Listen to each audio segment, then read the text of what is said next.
ED और CBI के साथ विपक्ष शासित राज्य सरकारों के बीच पिछले दिनों टकराव की कई घटनाएं सामने आई। इस बढ़ते टकराव के कारण कई महत्वपूर्ण मामले अटक गए। अब सुप्रीम कोर्ट ने भी इसका संज्ञान लिया। एससी ने कहा कि निष्पक्ष और पारदर्शी जांच विफल न हो, इसके लिए एक तंत्र की आवश्यकता है। जस्टिस सूर्यकांत और केवी विश्वनाथन की पीठ ने कहा कि यह मुद्दा बहुत महत्वपूर्ण है और अगर सरकारें इससे निपटने के लिए सुझाव नहीं देती हैं तो अदालत इस पर दिशा निर्देश तैयार करेगी। सुप्रीम कोर्ट ईडी के एक अधिकारी से जुड़े रिश्वतखोरी मामले को सीबीआई को ट्रांसफर करने की ईडी की याचिका पर गुरुवार को सुनवाई कर रही थी। इस अधिकारी को तमिलनाडु सतर्कता एवं भ्रष्टाचार रोधी निदेशालय ने रिश्वत लेने के आरोप में गिरफ्तार किया।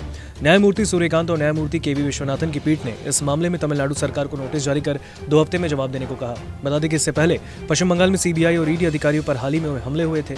ऐसे में राज्य सरकारों द्वारा केंद्रीय एजेंसियों की जांच में सहयोग न करने के मद्देनजर टकराव का मुद्दा महत्वपूर्ण हो गया। ईडी की ओर से पेश हुए सॉलिसिटर जनरल तुषार मेहता ने कहा वो उस अधिकारी को सपोर्ट नहीं कर रहे हैं, लेकिन जांच केंद्रीय एजेंसियों को सौंपी जानी चाहिए। राज्य के अधिकारियों ने रिश्वत मामले की जांच की आड़ में तमिलनाडु में ईडी कार्यालयों पर छापा मारा और राज्य के मंत्रियों से जुड़े अन्य मामलों से संबंधित महत्वपूर्ण दस्तावेज उठा ले गए। राज्य अपने मंत्रियों को बचाने की कोशिश कर रहा है और ईडी की जांच में बाधा डाल रहा है।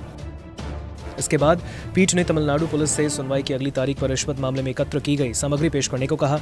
न्यायमूर्ति सूर्यकांत ने तमिलनाडु सरकार की ओर से पेश वरिष्ठ अधिवक्ता कपिल सिब्बल और अमित आनंद तिवारी से सुनवाई की अगली तारीख तक रिश्वत मामले की जांच आगे नहीं बढ़ाने को कहा। जब पीठ ने मेहता से पूछा कि क्या ईडी ने भी रिश्वत लेने के आरोपी अधिकारी के खिलाफ मामला दर्ज किया है, तो उन्होंने सकारात्मक जवाब दिया और कहा एजेंसी भी उनके खिलाफ जांच करना चाहती है। इसके बाद न्यायमूर्ति सूर्यकांत ने तमिलनाडु सरकार और ईडी दोनों से देश के संघीय ढांचे में जांच के लिए एक समुचित तंत्र का सुझाव देने के लिए कहा। उन्होंने कहा ठीक है, आप भी मामले में आगे न बढ़े। हम नहीं चाहते कि संघीय ढांचे में जांच को लेकर आरोप प्रत्यारोप के बीच वास्तविक मामलों में अपराधी छूट जाएं। ये तो सिर्फ शुरुआत है।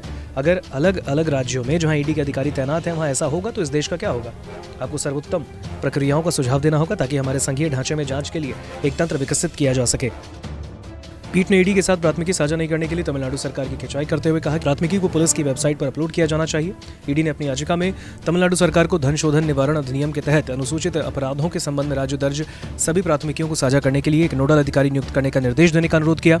1 दिसंबर 2023 को ईडी के अधिकारी को तमिलनाडु सरकार की सतर्कता और भ्रष्टाचार रोधी निदेशालय ने एक सरकारी कर्मी से 20 लाख रुपए की रिश्वत मांगने और स्वीकार करने के आरोप में गिरफ्तार किया था। नमस्कार, मैं हूं मानक गुप्ता।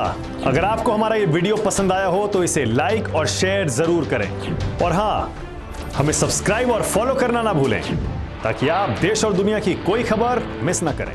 तो जुड़े रहिए हमारे साथ और देखते रहिए न्यूज़ 24।